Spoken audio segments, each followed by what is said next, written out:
오늘 우리에게 주시는 하나님의 말씀은 누가복음 10장 25절부터 42절까지의 말씀입니다. 누가복음 10장 25절부터 42절까지의 말씀입니다. 우리 찾으신 줄 알고 우리 합독하는 그런 시간을 갖도록 하겠습니다. 시작. 어떤 율법사가 일어나 예수를 시험하여 이르되 선생님, 내가 무엇을 하여야 영생을 얻으리이까? 예수께서 이르시되 율법에 무엇이라 기록되었으며 내가 어떻게 읽느냐? 대답하여 이르되 내 마음을 다하여 목숨을 다하며 힘을 다하며 뜻을 다하여 주 너의 하나님을 사랑하고 또한 내 이웃을 내 자신과 같이 사랑하라 하셨나이다. 예수께서 이르시되 내 답이 옳도다. 이를 행하라. 그리하면 살리라 하시니 그 사람이 자기를 옳게 보이려고 예수께 여짜오되 그러면 내 이웃이 누구리이까? 예수께서 대답하여 이르시되 어떤 사람이 예루살렘에서 여리고로 내려가다가 강도를 만나매 강도들이 그 옷을 벗기고 때려 거의 죽을 것을 버리고 갔더라. 마침 한 제사장이 그 길로 내려가다가 그를 보고 피하여 지나가고 또 이와 같이 한 레위인도 그곳에 이르러 그를 보고 피하여 지나가되 어떤 사마리아 사람은 여행하는 중 거기 이르러 그를 보고 불쌍히 여겨 기름과 포도주를 그 상처에 붓고 싸매고 자기 짐승에 태워 주막으로 데리고 가서 돌보아 주니라. 그 이튿날 그가 주막 주인에게 데나리온 둘을 내어 주며 이르되 이 사람을 돌보아 주라. 비용이 더 들면 내가 돌아올 때에 갚으리라 하였으니 내 생각은 이 세 사람 중에 누가 강도 맞는 자의 이웃이 되겠느냐? 이르되 자비를 베푼 자이니이다. 예수께서 이르시되 가서 너도 이와 같이 하라 하시니라. 그들이 길 갈 때에 예수께서 한 마을에 들어가심에 마르다라 이름하는 한 여자가 자기 집으로 영접하더라. 그에게 마리아라 하는 동생이 있어 주의 발치에 앉아 그 말씀을 듣더니 마르다는 준비하는 일이 많아 마음이 분주한지라. 예수께 나가 이르되 주여, 내 동생이 나 혼자 일하게 두는 것을 생각하지 아니하시나이까? 그를 명하사 나를 도와주라 하소서. 주께서 대답하여 이르시되 마르다야 마르다야, 내가 많은 일로 염려하고 금심하나 몇 가지만 하든지 혹은 한 가지만이라 족하니라.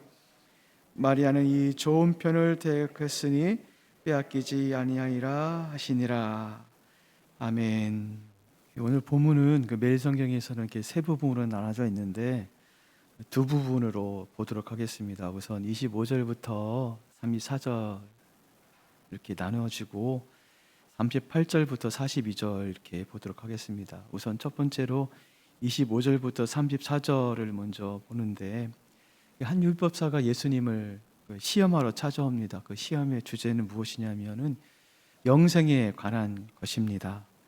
이에 예수님께서 율법사에게 되묻습니다. 뭐라고 되묻냐면, 그렇다면 네 생각은 무엇이냐라고 이렇게 질문을 하죠.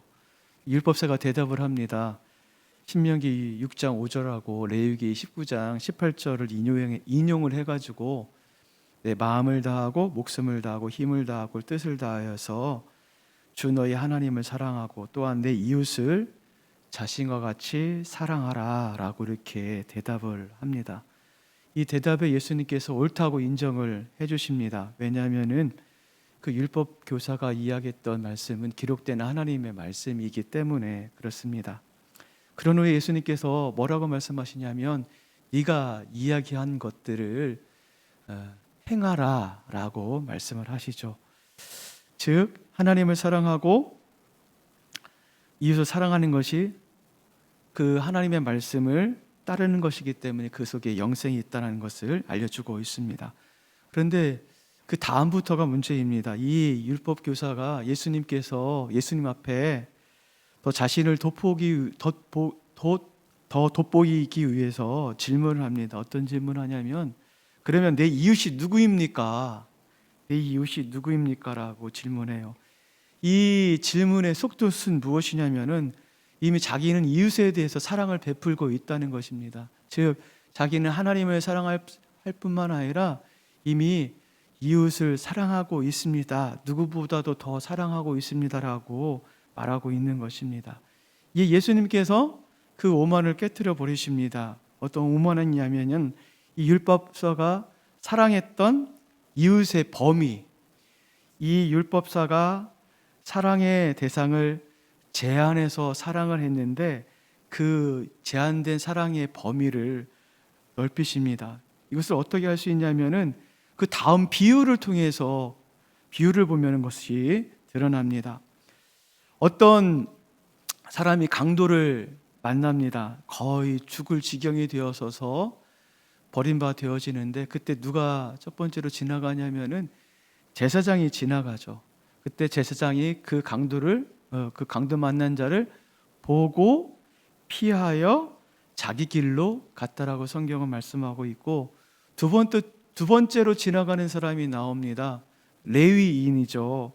레위인 역시도 보고 피하여 자기 길로 갔다라고 말씀하고 있고, 세 번째 사람이 등장을 합니다.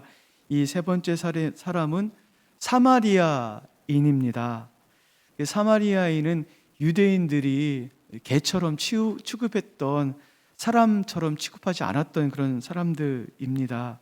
그런데 그 사람이 동일하게 강도 만난 자를 봅니다. 그런데 다르게 행동을 합니다. 어떻게 행동을 하냐면 불쌍히 여기고 상처를 싸매주고 짐승을 태워서 후송을 해서 주막집에서 돌봅니다. 그리고 치료를 하고 그 이튿날까지 치료를 연장시키고, 그리고 자기가 가면서 2데나리온을 주막 주인에게 줍니다. 2데나리온은 노동자의 이틀치 품삯이죠. 그러면서 하는 이야기가 내가 다음에 올 때 비용이 더 들면 줄 테니까 잘 돌봐주라고 이렇게 약속을 하고 떠나는 것을 볼 수가 있습니다. 이 비유는 우리가 잘 알고 있는 비유인데, 이 비유를 통해서 하나님께서 우리에게 알려주시고자 하는 것은 무엇일까요? 제사장과 레위인이 잘못을 한 것이 무엇일까요? 제사장과 레위인이 자비가 없었기 때문이 아니라 이 레위인과 제사장은 사랑의 대상을 자기 스스로 제한을 한 것입니다. 왜냐하면은 제사장과 레위인은 죽은 자를 만지면은 안 되는 그 부정법에 따라서 그 일들을 행동했기 때문에 그렇습니다. 자신이 부정케 되지 않기 위해서 자비를 베풀어야 될 대상인다 할지라도 스스로 그것을 제한한 것입니다. 이것은 누구를 겨냥한 비유입니까? 우리 예수님께 질문했던 율법사를 향해서 겨냥한 비유이죠. 율법사 역시도 율법을 정확히 알기는 알지만 알면서 머물러 버리고 스스로 사랑의 대상을 제한해 버린 자입니다. 아마 율법사가 사랑했던 자는 자기의 사랑의 조건을 갖춘 자만을 사랑했던 자인 것 같습니다. 그 생각 속에 사랑의 대상이 아닌 자라면 사랑하지 않아도 된다라고 생각하고 그 사람을 사랑하지 않는 것에 대해서 별 개의치 않는 사람이 바로 율법사였던 것 같습니다. 우리도 사랑하는 자만 사랑하지 않나 한번 되돌아보았으면 좋겠습니다. 우리를 잘해주고 우리와 좋은 관계를 맺고 있고 우리와 어떤 아름다운 관계를 맺고 있는 자만 사랑을 하죠. 그래서 그에게 좋은 것을 주고 그에게 좋은 음식을 대접하고 그에게 좋은 것을 공유하고 나눠줍니다. 그러나 자신에게 좋은 관계 좋지 않은 사람에게는 우리는 사랑을 베풀질 않은 것을 보게 됩니다. 문화가 좀 다르고 자신과 좀 생각이 좀 다르고 마음이 좀 다르고 성격이 다른 그 사람은 우리가 사랑의 대상에서 제해 버리는 것을 보게 됩니다. 그러나 분명히 예수님께서 말씀하셨습니다. 뭐라고 말씀하셨냐면 너희가 사랑하는 자만 사랑하면 칭찬받을 것이 무엇이냐? 죄인들도 사랑하는 사람만 사랑한다. 우리는 누구까지를 사랑해야 되냐면은 우리를 미워하고 우리를 싫어하고 우리 생각이 다를지라도 우리와 성품이 다를지라도 사랑의 범위를 넓혀야 됩니다. 우리에게 주는 교훈이 있는 것 같습니다. 그것은 무엇이냐면 우리 속에 있는 편견과 아집이라는 그 고집이라는 그 생각 속에 우리 사랑의 대상자들을 제한시켜서 사랑하지 말고 우리를 미워하는 자까지 사랑하는 것이 오늘 하나님께서 우리에게 주고자 하시는 말씀입니다. 두 번째로 오늘 이 비유를 통해서 주고자 하는 그 교훈은 무엇이냐면은 이웃이 인정하는 좋은 이웃이 되라입니다. 이웃이 인정하는 좋은 이웃. 이미 영생을 우리는 소유하고 있고 이미 우리는 영생을 맛본 자입니다. 영생을 맛본 자에게 필요한 것은 무엇이냐면 좋은 이웃이 되는 것입니다. 어떻게 하는 것이 좋은 이웃이 되는 거죠? 오늘 사마리아인의 비유처럼 자비와 긍휼을 베푸는 거죠. 그렇다면 자비와 긍휼을 베푸는 것은 어떻게 베푸는 것이 자비와 긍휼을 베푸는 것입니까? 그들의 어려움에 처한 사람을 나 몰라라 하지 않는 것이 자비와 긍휼을 베푸는 거죠. 나와 상관이 없다고 생각하지 않는 것이 자비와 긍휼을 베푸는 것입니다. 이웃이 아파할 때 같이 아파해 주는 것, 그들의 필요를 나누어 주는 것, 그 이웃에게 마음으로 다가가고 베풀어 주는 것, 실제적으로 도움을 주는 것이 이웃이죠. 현대아파트 그 입구에 보면은 이렇게 광고지 붙여놓은 것이 있는데 거기에 보면은 이렇게 써 있습니다. 뭐라고 써 있냐면 경비원은 우리의 이웃입니다. 사람들이 하도 경비원에 대해서 푸대접을 하고 있으니까 그렇게 광고를 이렇게 붙여놓은 것 같아요. 저희 교회는 제가 보기에는 구제를 너무 잘하고 있는 것 같습니다. 어떤 분들께서는 구제 헌금을 많은 액수를 이렇게 헌금하시면서 구제해 달라고 하시는 분들도 계시고, 곳곳마다 저희 교인이 아님에도 불구하고 구제의 대상이 되시는 분들이 나타나면은 아낌없이 주고 이렇게 저희 헌금을 이렇게 구제로 드리는 것을 볼 수가 있습니다. 또 어떤 분들은 직접 찾아가기도 하고 위로의 말씀을 전해 주기도 하고 자기의 은사를 가지고 그분들을 돕는 것을 제가 많이 보았습니다. 또 중보기도 또한 우리에게 그들의 필요를 채워주는 거죠. 그들이 아프고 힘들어하고 어려워할 때 우리가 그들을 생각하면서 그들의 마음을 공감해주면서 같이 기도해주고 그들의 마음을 또 위로해주면서 기도해주는 것도 아주 중요한 것 같습니다. 또 혹시 우리 주변 가운데 오늘 생각나시는 분들이 있다면 전화해주는 것도 좋은 이웃의 모습인 것 같습니다.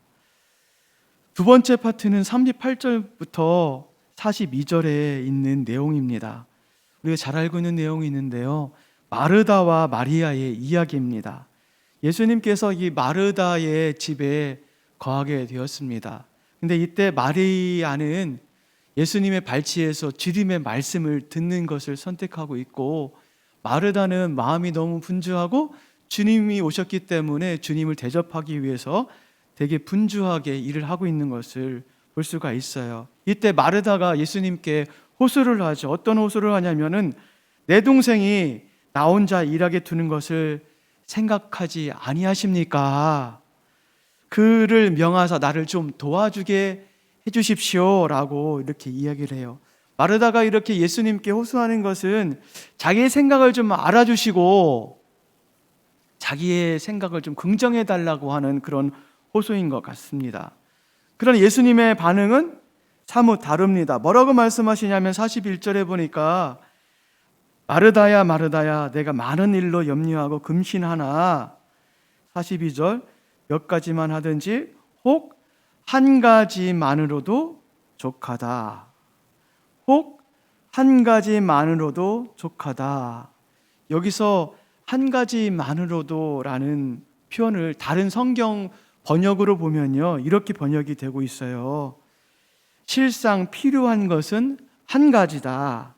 또 다른 번역본에 보면은 참으로 관심을 가져야 할 일은 한 가지다.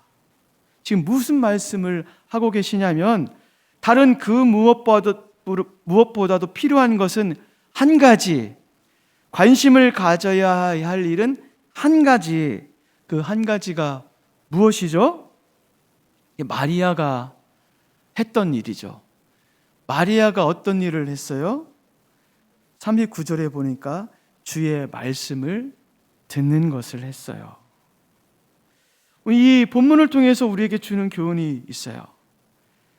하나님의 나라에서 어떤 섬김보다 말씀 듣는 것, 어떤 섬김이 말씀 듣는 것보다 우선이 될 수 없다는 것을 우리에게 말씀해 줍니다. 왜 이것이 중요하죠? 왜 말씀 듣는 것이 중요하죠? 말씀을 통해서 영생이 주어지기 때문에 그래요. 말씀을 통해서 구원이 주어지기 때문에 그래요. 말씀이 우리의 길을 인도해 주고, 말씀이 우리의 삶의 방향성을 제시해 주고 있기 때문에 그렇습니다. 섬김도 되게 중요합니다. 섬기지 말라고 하시는 말씀이 아니에요. 섬김도 중요하지만 아무리 많이 섬긴다고 할지라도 그 섬김이 우리에게 영생을 주지는 않습니다. 그 섬김이 우리의 구원을 보장해 주지 않아요. 따라서 하나님을 향한 최고의 섬김은 무엇이냐면은 다른 것이 아니라 하나님의 말씀을 듣는 겁니다. 이는 우리의 일상에서도 동일한 것 같습니다. 우리의 일상에서 가장 먼저 해야 될 일은 주님을 내가 섬기겠습니다, 어떤 일을 하겠습니다라고 이야기하고 그것을 섬기는 것보다 주님의 말씀을 내가 먼저 듣겠습니다 라고 하는 마음가짐을 갖는 것일 것입니다. 예전에 그런 이야기를 들은 것 같습니다. 우리 신앙의 선배분들이 새벽 예배를 나올 때 새벽 집에서 이 교회 예배당까지 나올 때 한마디도 안 하고 나오신다고. 왜 한마디도 안 하고 나오시냐면 한 마리를 뛸 때 주님께 떼기 위해서 한마디도 안 하고 나오신다고 하시는 분도 있고, 어떤 분들은 교회당 집에서부터 예배당에 올 때 다른 것을 잘 안 보고 한 곳만 바라보고 온다고 말씀해요. 그래서 왜냐하면 온전히 주님께만 집중할 수 있는 눈을 가지기 위해서 그렇다라고 말씀하시는 분을 제가 들었습니다. 여러분, 그 이야기가 율법적인 것 같습니까? 구닥다리 같습니까? 저는 그 분들의 그 생각과 마음을 존중합니다. 그리고 이 시대에도 우리가 배워야 될 모습이 아닌가 한번 생각을 해봅니다. 하나님께서 우리에게 말씀을 하시죠. 섬기는 것 중요하다. 그러나 그 섬김보다 더 중요한 것은 하나님의 말씀을 듣는 것이다. 왜 하나님 말씀이 중요하죠? 그 말씀 가운데 영생의 길이 있고 생명의 길이 있고 우리가 가야 될 인생의 방향이 있기 때문에 그렇습니다. 우리가 더 집중하고 우선순위해야 될 것이 주의 말씀인 것을 기억하시면서 오늘 하루도 더 주님의 말씀 가운데 집중하며 나가시는 여러분 되길 간절히 소망을 합니다. 우리 몇 가지 기도 제목을 놓고 기도하도록 하겠습니다. 첫 번째는 주님, 우리의 좁은 생각으로 사랑의 대상을 제한한 것들이 있다면 주님, 다시금 우리의 마음을 넓혀주시고 사랑의 대상들을 넓혀주십시오. 주님께서는 원수까지도 사랑하라고 했고 미워하는 자까지도 사랑하라고 했습니다. 우리의 편협한 마음들이 있다면 그것들을 넓혀서 우리가 우리를 미워하는 자까지 사랑할 수 있는 마음을 허락해 주십시오. 주님, 우리가 좋은 이웃이 되기를 원합니다. 사랑을 베풀고 자비를 베풀 수 있는 좋은 이웃이 되기를 원합니다. 좋은 이웃은 마음을 공유하고 아파하는 자의 마음을 같이 아파해 주는 것, 우리가 실질적으로 우리의 것들을 나눠주는 것이 좋은 이웃입니다. 하나님, 우리가 그런 좋으신 이웃이 되게 도와주시고, 특별히 남산의 지체들이, 남산의 공동체가 그런 좋은 이웃이 되어서 그리스도의 향기를 온전히 바라며 나아가는 그런 남산의 공동체가 될 수 있도록 인도해 달라고 우리 잠시 한번 기도하며 나가는 그런 시간을 갖도록 하겠습니다. 성령 하나님, 오 주님, 우리가 아버지의 편합함으로 우리 아버지